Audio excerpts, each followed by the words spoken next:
যুদ্ধের পর পৃথিবী কেঁপে উঠেছিল। বাতাসে ছিল পোড়া ধোঁয়া আর ভাঙা স্বপ্নের গন্ধ। ফ্ল্যাশ ক্লান্ত শ্বাসে চারদিকে তাকালো, ভাবল সবকিছুর শেষ কি এটাই? না, তার পথ এখানেই শেষ নয়, কারণ ভবিষ্যতের আলো এখনো নিভে যায়নি। হঠাৎ গভীর অন্ধকার থেকে এক গর্জন শোনা গেল। ডেমন, যাকে তারা ভেবেছিল শেষ করে দিয়েছে, আবার ফিরে এসেছে, আগের চেয়ে আরও ভয়ঙ্কর। ঠিক তখনই পুরনো রুনগুলো জ্বলে উঠল। প্রাচীন ভবিষ্যৎবাণী বলেছিল, শেষ আলোর ধারক জেগে উঠলে অন্ধকারের শক্তিও দ্বিগুণ হয়ে ওঠে। আজ সেই ভবিষ্যৎবাণী সত্যি হল।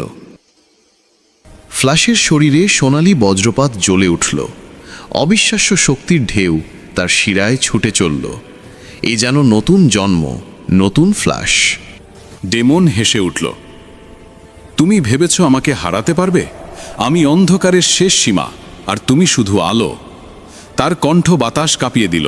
ফ্ল্যাশ দু মুঠো শক্ত করে ধরল। তার চোখে আগুন, তার শরীরে গতি। সে জানে এটাই শেষ লড়াই নয়, এটাই শুরু নতুন এক যুগের। আকাশে বজ্রপাত হলো।